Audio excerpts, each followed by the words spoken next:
تو اللہ تعالیٰ کہتے ہیں میں سب جانتا ہوں.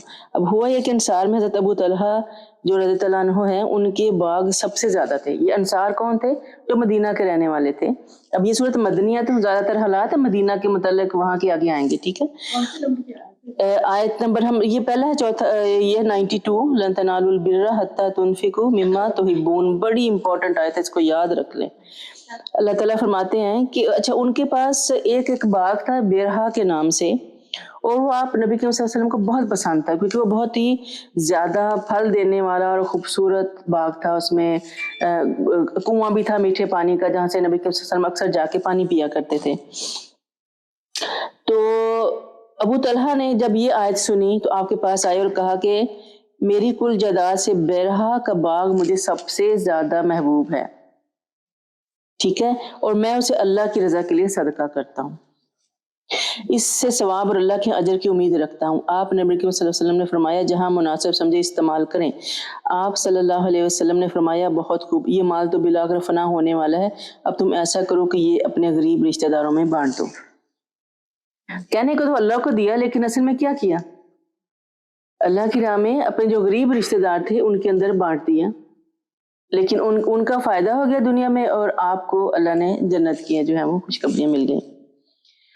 تو ہمیں بھی یہ کرنا ہے کہ کبھی کبھار جب اللہ تعالیٰ کا ریلی آپ کو قرب چاہیے ہو تو ایسے کام کرے، بجائے ہم یہ کہیں منتیں مانے کہ اللہ تعالیٰ تو یہ کام کرے گا تو میں یہ کروں گا، اور پھر وہ کرنا مشکل ہوتا ہے. پچھلے میں منت میں بھی پڑھا نا تیسرے پارے میں کہ منت کیا ہوتی ہے اور کتنی کر سکتے ہیں کتنی نہیں. تو یہاں پہ وہ آ گیا کہ اللہ سے انکنڈیشنل فیورز کرو، آپ کو فیور خود بخود کرے گا. ٹھیک ہے.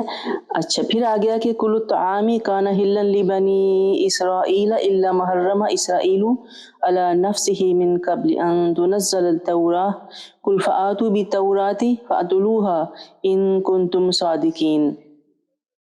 بنی اسرائیل کے لیے کھانے پینے کی سب چیزیں حلال تھی سوائے اس کے جنہیں تورات کے نزول سے پیشتر اسرائیل یعنی یعقوب نے خود اپنے اوپر حرام کر لیا تھا. آپ ان سے کہیے کہ اگر تم اپنے دعوے میں سچے ہو تو تورات لاؤ اور اس میں سے وہ عبارت پڑھو.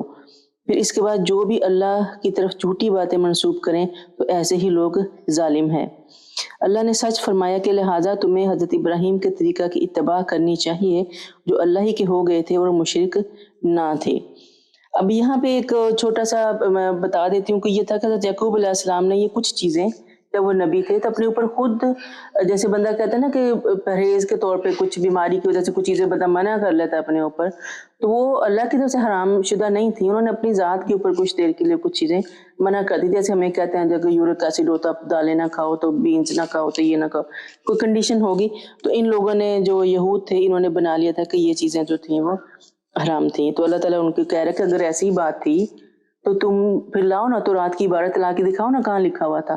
اصل بات وہ جو کتاب میں لکھی ہے، آپ اپنے آپ سے جو مرضی کہتے رہیں. پھر اللہ تعالیٰ فرماتا ہے کہ کل صدق اللہ فتابعوا ملت ابراہیم حنیفہ، کہ اللہ نے سچ ہی فرمایا ہے لہذا تمہیں حضرت ابراہیم کے طریقہ کی اتباع کرنی چاہیے کیونکہ وہ بالکل مشرک نہیں تھے.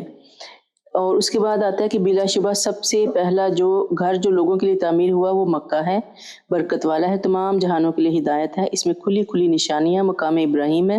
جو شخص اس گھر میں داخل ہوا اور مامون و محفوظ ہو گیا، اور لوگوں پر اللہ کا یہ حق ہے کہ جو اس تک پہنچنے کی استطاعت رکھتا ہو وہ اس کا حج کرے، اور جو نہ مانے تو اللہ تعالیٰ تمام دنیا والوں سے بے نیاز ہے. یہ بیسکلی دین کی کچھ اصولی باتیں آ گئیں کہ جیسے اللہ تعالیٰ کی عبادت کرنا جو ہے وہ، اور یوم آخر پر ایمان رکھنا جو ہے ہمارے ایمان کا حصہ ہے. یہ یہود جو تھے وہ اعتراض کرتے تھے کہ بیت المقدس کو چھوڑ کے اب ادھر کیوں مڑ گئے ہیں. تو اس کا جواب دیا جائے کہ فرام ڈے ون جو اللہ کا گھر ہے وہ بیت اللہ جو ہے وہ خانہ کعبہ ہی تھا. ٹھیک ہے، تو آپ اعتراض مت کریں اس بات پر.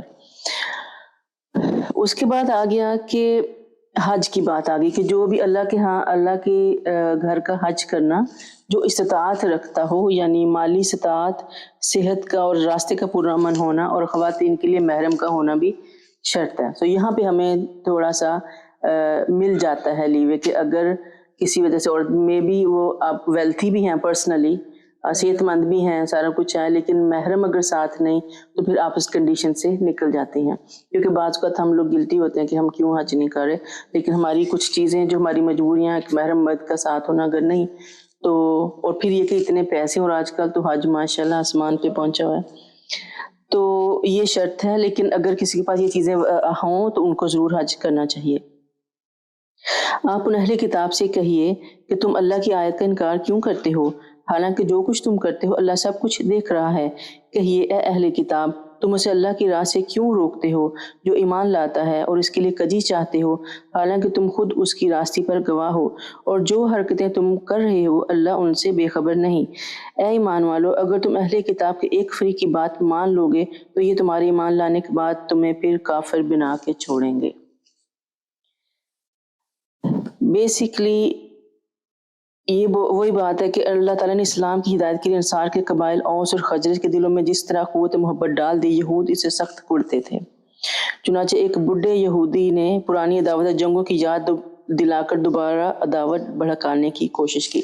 یعنی یہود کا وہ کریکٹر آ رہا ہے پیچھے. یہ کوئی بڑی لمبی، ہم جب انشاءاللہ اپنی سیرت کا یہ جو اگلا مدینے والا پارٹ پہ آئیں گے نا تو یہ سب کچھ بڑی تفصیل میں پڑھیں گے. اس لیے کہتے ہیں نا کہ یہ سارے قرآن پاک جو ہے نا وہ ساری ایکسپلینیشنز ہمیں جو ہے وہ بیک گراؤنڈز ہیں، جو ساری چیزیں یہ آیتیں کسی نہ کسی بیک گراؤنڈ میں اتری ہوئی ہیں. ابھی ہم دیکھ رہے ہیں ساری مدینہ کے جو یہودی ہیں، جو ان کی بار بار کی جو تکراریں ہیں، ان کے جوابات آ رہے ہیں ہمارے پاس ان آیتوں میں. تو وہ لوگ کہیں بھی چوکتے نہیں تھے، موقع دیکھ کے ہر دفعہ کوئی نہ کوئی انٹرفیئرنس کرتے، اور کسی نہ کسی بات پہ وہ ہوتے ہیں نا پنجابی میں وہ تھوڑی سی تیلی لگائے رکھنا کسی نہ کسی چیز کو، یہ ان کا شیوا تھا. تو اللہ تعالیٰ وہاں سے ان کو جوابیں دے رہا کہ یہ لوگ جو تھے وہاں پہ، جو لوگ مسلمان ہو گئے تھے آپس میں بھائی چارہ ہو بھی گیا تھا جی، ان کو بھی لڑانے بڑھانے کا کام کرتے رہتے تھے. تو اللہ تعالیٰ کہہ رہا ہے کہ تم کسی ایک کی جو ہے ایک کتاب میں سے ایک کا ساتھ دو گے تو یہ تمہیں کافر بنا کر ہی چھوڑیں گے.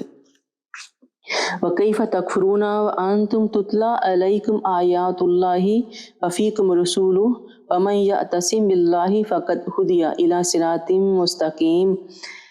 تم کفر کیسے کر سکتے ہو جب کہ تمہیں اللہ کی آیات پڑھ کر سنائی جاتی ہیں اور اللہ کا رسول تمہارے درمیان ہے، اور جو شخص اللہ کا دامن مضبوطی سے تھام لے گا وہ ضرور صراط مستقیم کی ہدایت پائے گا. اچھا، اعتصام جو ہے وہ بیسیکلی اللہ کے دین کو مضبوطی سے تھام لینا ہوتا ہے. وہ لکھا ہوا نا وَمَن يَعْتَصِم بِاللَّهِ، تو اللہ کا جو دامن ہے بیسیکلی اللہ کے دین کو مضبوطی سے پکڑنا ہے اور اللہ کی اطاعت کرنا ہے.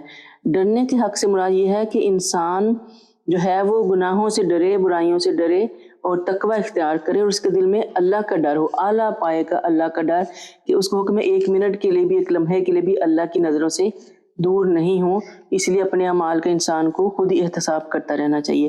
اتنی احتیاط کا جب ہوا تو جو صحابہ تھے نا وہ تھوڑے سے گھبرا گئے کہ ہم کیسے اتنی احتیاط کیسے کر سکتے ہیں، انسان چوک بھی جاتا ہے.